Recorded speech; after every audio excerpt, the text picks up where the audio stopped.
quốc kỳ. Bắt đầu. Chào. Tắt.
Một phút mặc niệm để ghi nhớ công đức tiền nhân, các anh hùng liệt nữ đã vị quốc vong thân. Phút mặc niệm để tưởng nhớ đến các đồng bào quân cán chính Việt Nam Cộng Hòa đã hy sinh thân xác trong công cuộc chiến đấu để bảo vệ tự do. Và phút mặc niệm tưởng nhớ đến đồng bào tị nạn cộng sản đã không may tử nạn trên đường vượt biên vượt biển. Một phút mặc niệm bắt đầu.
Lễ chào quốc kỳ và phút mặc niệm chấm dứt.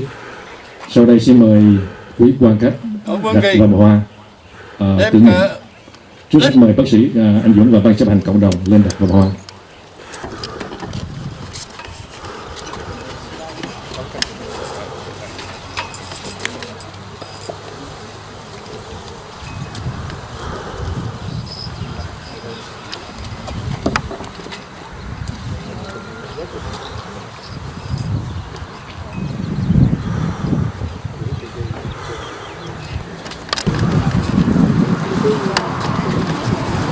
And now we invite the guest, Senator Dean Smith and Mr. Vince Connolly to lay the address.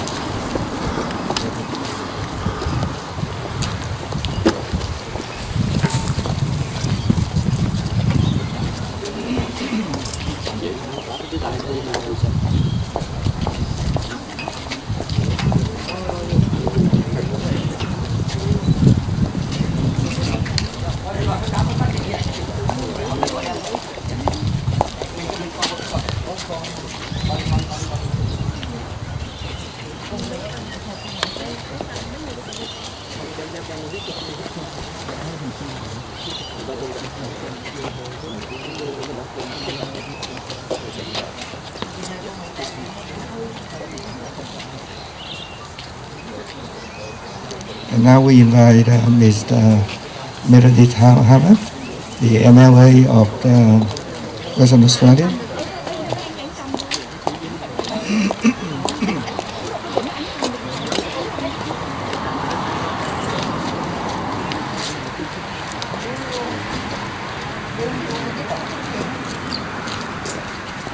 And the next one I invite the president of the Vietnamese Veteran Association, Mr. Tháng.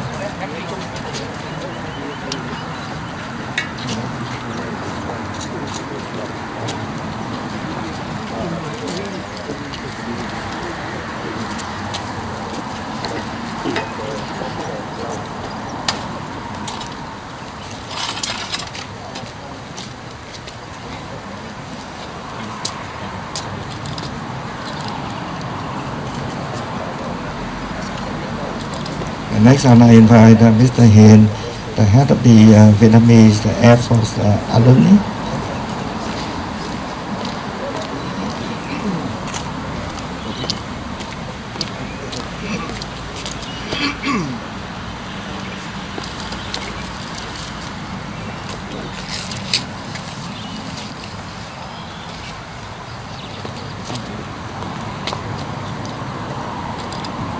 The next one I invite the representative of the Vietnamese Technical School alumni.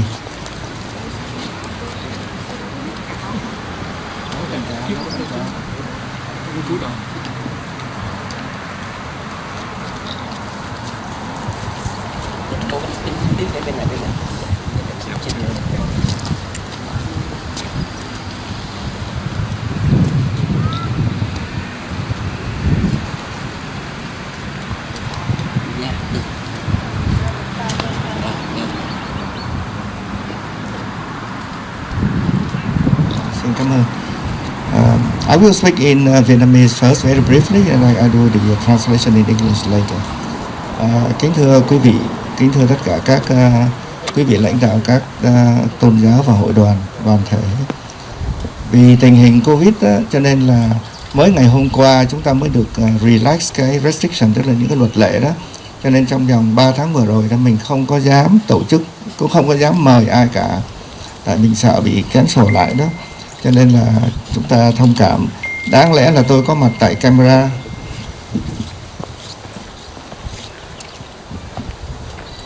đáng lẽ tôi có mặt tại camera, nhưng mà tại vì tôi bị bệnh hư mắt đó, cho nên phải ở lại chữa. Cho nên là quý vị thấy tôi đeo kính mát lần đầu tiên trong đời mới có cái kính mát đeo. Thì I'm sorry that I wear sunglasses, I explain later. The Black April commemoration I think is a reminder for all Australian politicians that once our sovereignty, the integrity of the country under threat, we have to be united to protect this country. Back in 1970s, in the late 1970s, when the Americans shook hands with China for threat, they left Vietnam. They abandoned Vietnam, not left. So that's why our very proud and powerful army, had no more logistics, no more support, and we lost the country. While the North, under communism, had been supported fully with conditions. But the condition is we have to yield our territories and sea and land to China as to pay the debt. And that's why when China invaded Vietnam, occupied our territories, the Vietnamese government kept silent because that's the debt they have to pay. So we are lucky we are here after the war, and we promise and we vow to protect this country at all cost.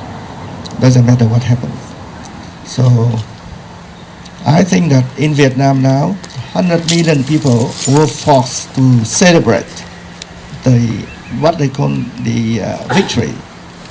But I know, and we know, that in 100 million people's minds, they longing for our flag, the yellow flag and in the red three red stripes, to fly again on our homeland. Now, the red flag of the communists, we call it a blood-stained flag.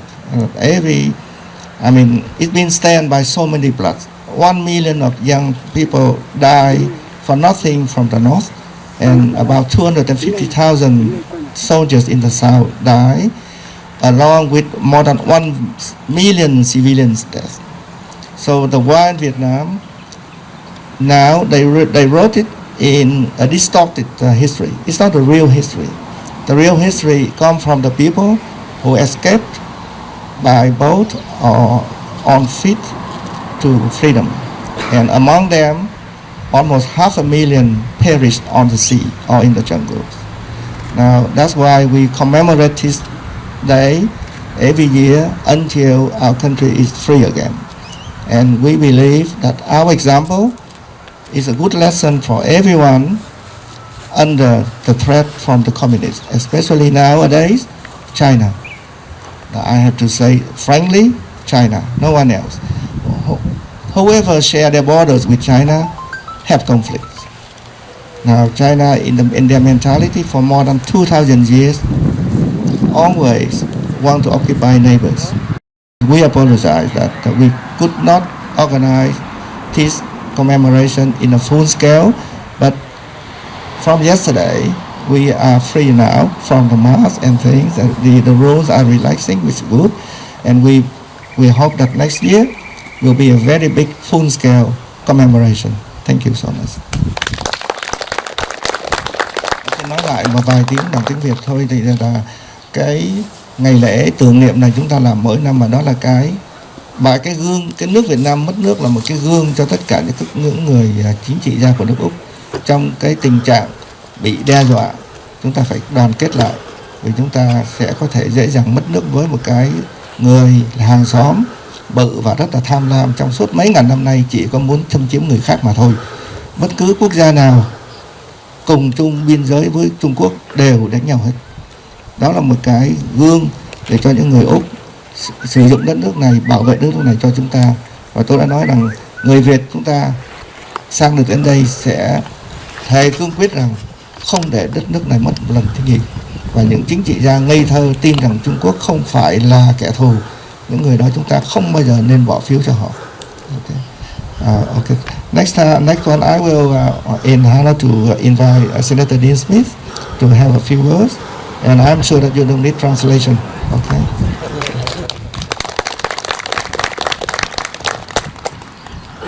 Good morning, ladies and gentlemen. Can I acknowledge first my federal parliamentary colleague, Vince Connolly, and Meredith Hammett, the member for Mirrabooka in our state parliament, to Dr. An and to all the leaders of the Vietnamese community in Western Australia, and of course on this very, very special occasion to the Vietnamese Veterans Association. In 3 years, we'll mark the 50th anniversary of Black April and the fall of Saigon.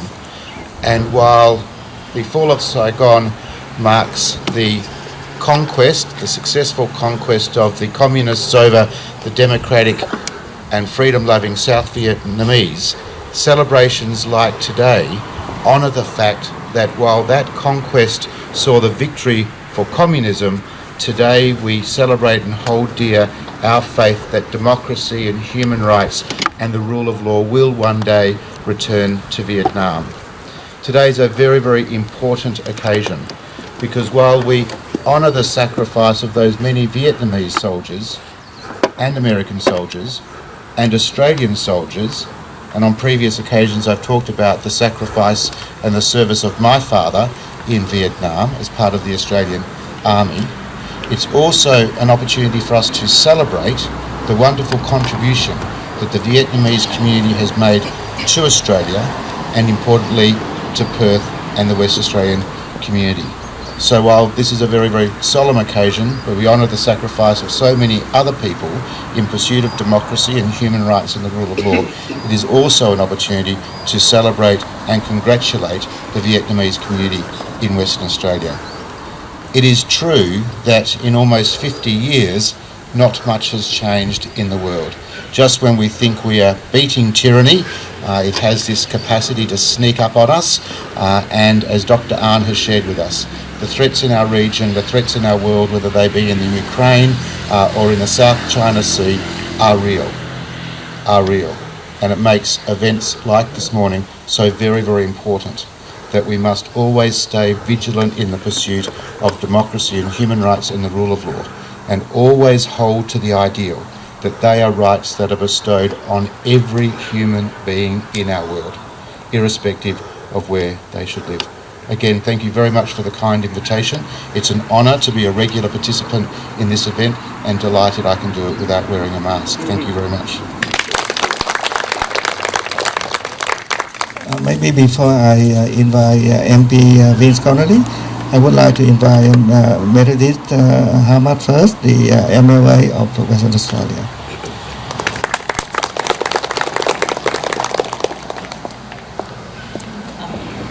Thank you very much for the opportunity to say a few words. Can I also acknowledge the federal parliamentary colleagues that are here today, Senator Dean Smith, Vince Connolly MP, Dr. Ahn, thank you for the opportunity to say a few words. This is the first occasion that I've had since being elected last year to commemorate this really important event with you, and I'm delighted to be here because I do think it's incredibly important to pause and reflect and remember the events that have shaped your culture, and the impact that they have had on all of us here in Australia as well. And so coming together to remember people who were a part of building your history, were a part of sacrificing their lives in the pursuit of justice and democracy is so important. And I think it is essential that we share those stories, we pass them down through generations, and that we always hold in our minds and in our hearts a commitment to the pursuit of peace and a commitment to the pursuit of justice and fairness. So I'm very honoured to be here with you today, and I want to thank you for the invitation to be a part of it, and also want to acknowledge the broader contribution that the Vietnamese community is making, not just here in the wonderful electorate of Mirrabooka, but in Western Australia more broadly. And so we thank you for that ongoing commitment to building a strong, peaceful, democratic Australia, as well as a strong, peaceful, democratic world. Thank you.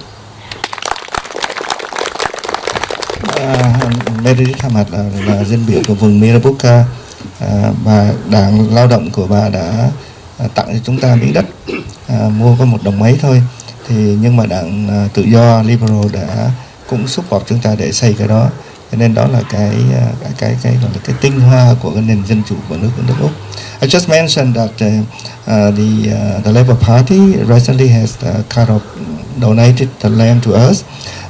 We bought only $1.1 with $1.9 stamp duty, so $3. And on top of it, the Liberal Party always contribute to us to build the centre, and that is the beauty of the Australian politics. It doesn't matter what party you are, the people who look after is the constituents, us. So we also thank you and pass my sincere thank you to the Premier McGowan, and also pass my sincere thank you, big gratitude to Scott Morrison, the Prime Minister. he's a great man too. So as I say, we are the constituents and we deserve to be careful. Thank you. Next one, I will invite our big guest as well is the MP of Stirling before. Now it's moved to Cowan, Mr. Vince Connolly. Thank you.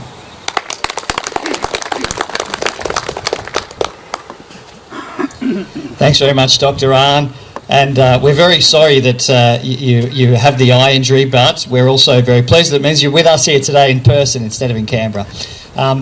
Equally, along with Dr. Ahn, can I acknowledge also my federal parliamentary colleague in Senator Dean Smith, an incredible advocate for local community groups, and of course none more so than our Vietnamese diaspora. And they're very hardworking, Meredith Hammett, and I think the reality that we've got the two layers of government here represented in the state and the federal level is also a symbol of the freedom of democracy that we have here, and the commitment that both levels of government have to upholding that freedom. And I'll come to that towards the end of these short remarks. But I also want to acknowledge all of those heads of organisations and those who have served in military roles as well. And I think you'd agree that it brings a massive sense of occasion when we can have the flags and indeed flag bearers in uniform as well. And I can see that you're doing so with great pride. There was a general in the 1st century who was in the Roman army, and he said something which remains quite famous today. The words in Latin were "sivi pacem parabellum," and those words mean, if you want peace, prepare for war. And right now, just this last week, in the last few days in fact, the Secretary General of the United Nations, Secretary General Guterres, has visited Ukraine. He made a comment when he was over there. It was published here in Australia as well, and he said that war in the 21st century is absurd. Now, I don't disagree, but I don't think he's finished the whole sentence there. I think we can all agree that it's absurd when we have dictators, when we have autocrats marching into other countries, and as we saw in Vietnam and Black April, where we saw the loss of freedom and the loss of democracy. So yes, it is absurd, but we need to acknowledge that war remains a reality. We're seeing that in Ukraine, and we're seeing also the march of autocracies elsewhere in the world. And I really want to agree with the comments earlier about the challenges that we face in our own region. Indeed, the security pact between China and Solomon Islands is deeply distressing. For my part, I can acknowledge that Australia is a great friend in the Pacific here, including to Solomon Islands. Back in 2003, when I was still in the Australian Army, I was the second officer. I was second in command of the 1st rifle company into Solomon Islands to help them with their peace and stability, and I, was deeply pleased and honoured to have that role to play in helping a neighbour in need.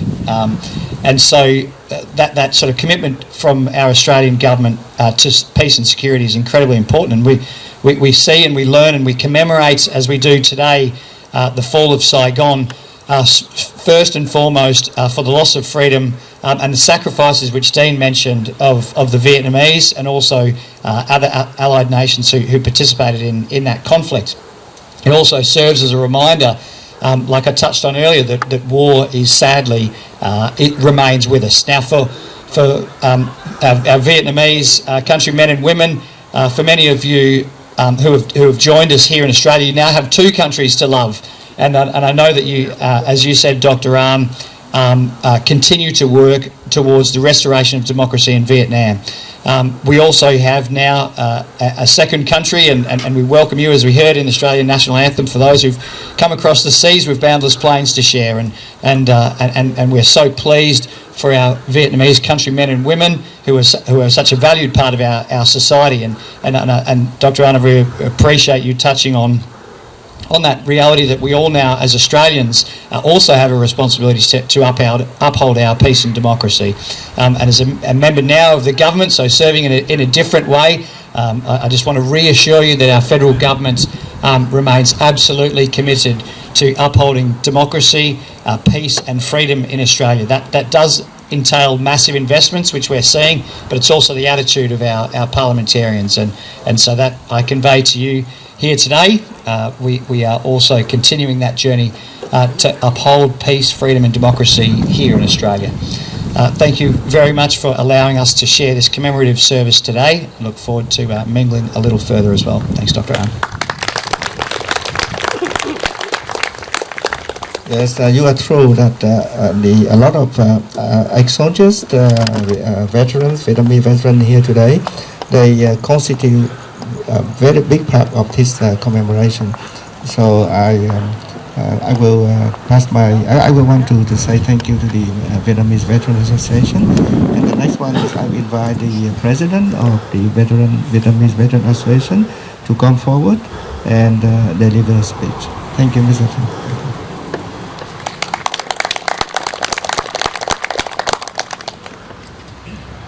Thank you, Dr. Ann. Distinguished ladies and gentlemen, firstly, on behalf of the Republic of Vietnam Association SWI, I would like to welcome all of you, a special guest to Senator Dean Smith, Mr. Vincent Collins, Mr. Mahavis Hamad, and all the representatives of the Vietnamese associations and all the Vietnamese fellows. Ladies and gentlemen, the Black April, 30 of April, that's the same meaning. Happens in 47 years ago. From that day to now, so we are Vietnamese refugees in Australia. We carry on the journeys to fighting for the freedom and democracy for our country. Even at the moment, we can't fighting. We can't get any gun or any bullet to anti to the communists. But on our way, and any way we can use, even use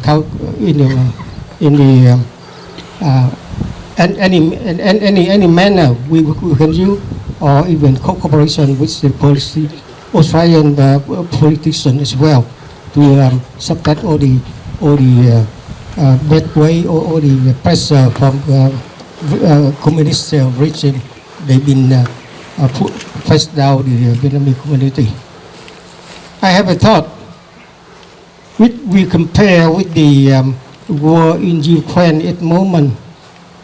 The NATO and Europe been support for the Ukraine government, so that's why they will still carry on to anti-Russia.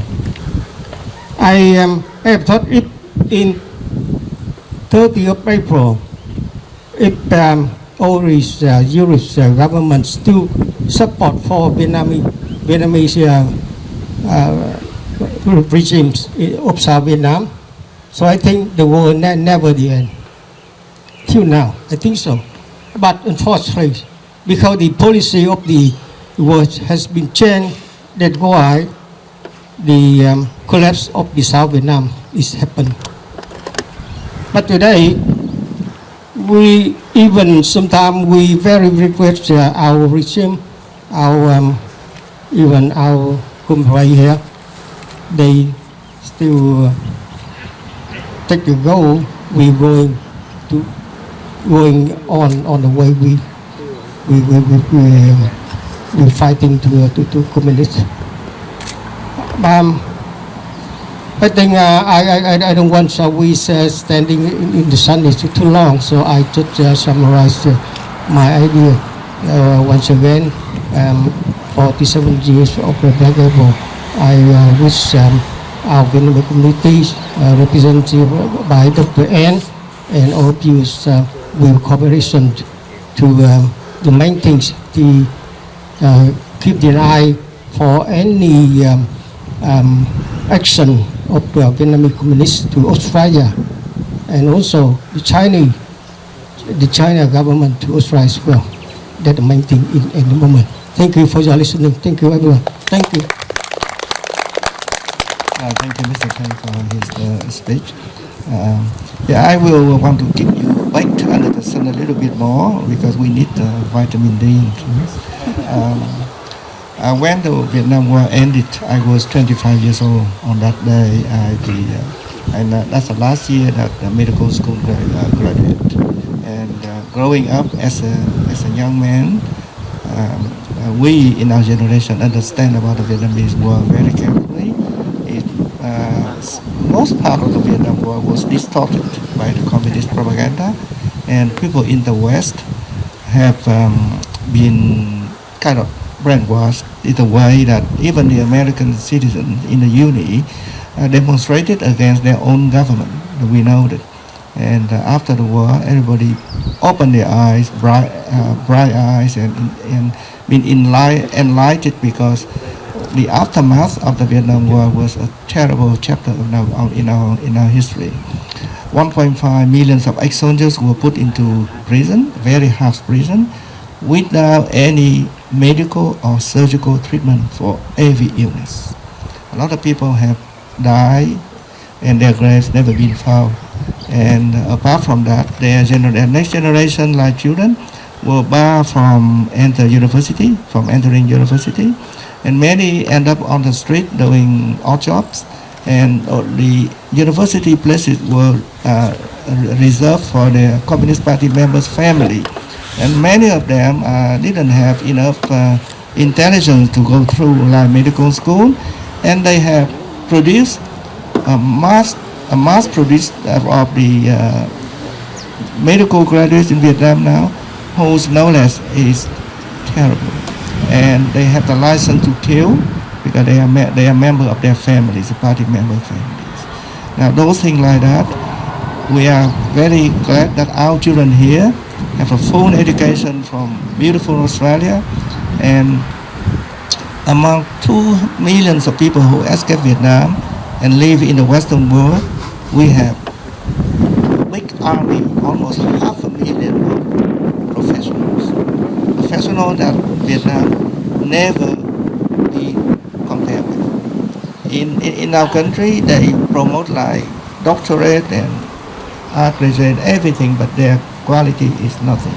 We have seen many professors now in Vietnam teaching the thing that probably not more than a high school student here, their knowledge. And their knowledge was distorted for their own money in the pocket. Everything they do is for the benefit of their pockets. They don't care about the country. So we are glad that we are here. Like Vin said, we have a second country here, and we love this one. And we already told our generation that to be very patriotic, to protect this country at own cost. I think that my words now is concluding the commemoration, and I'm not sure that I have missed out anyone. Okay, I will ask my Vice President to do the closing words. Mr. Cheng, please.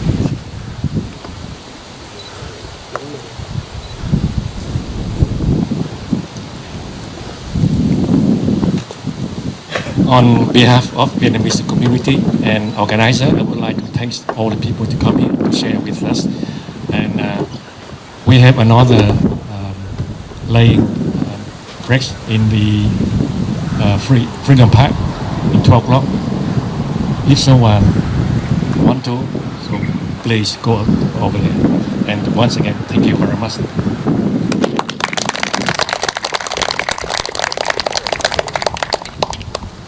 This is the final of the final. Okay. I will thank everyone who have come here, wake up early and spend time in the last many weeks, organize this, the Veteran Association and all the other friends and from different organizations here, and even a lot of asylum seekers that I can see it here. They haven't been Australian citizens yet, but they are spend their time to come here as a gratitude to the country.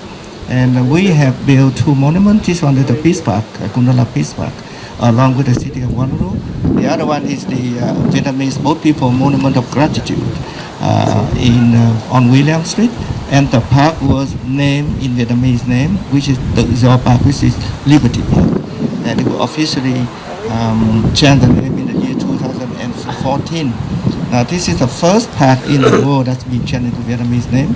And Also, the land that we acquired, we bought from the Labour government here, is the biggest land Vietnamese had in the world. No one else had it. So that's a very proud thing that I want to share with you. And the next step is to wait for it to be built. Now, the building process takes very long. I'm not sure whether I can stay around here when it's finished. But hopefully, we aim to finish in the year 2025, which is the mark of 50 years overseas, and also that's the last year of the current government, Labour government, and we try to wrap it in before 2025. And the Vietnamese people are very keen to have the center materialize, and we hope that with the help of the state government and the federal government, we will achieve it, and we hope that will be true.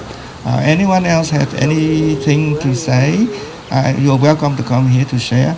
But at 12 o'clock, we will be back to the Liberty Park, the Tự Do Park, to lay some more rest. Very simple ceremony. That one is to commemorate 500,000 people who never reached freedom. Thank you.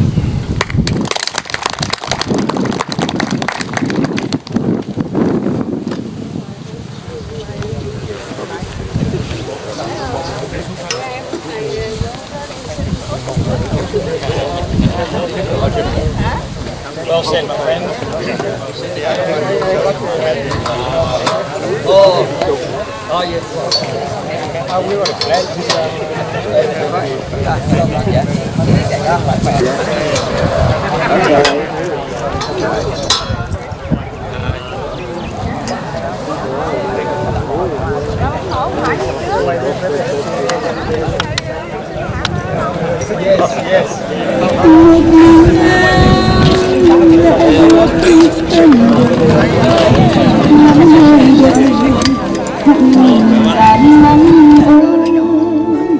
Nhưng ấm sao bằng nắng ơi.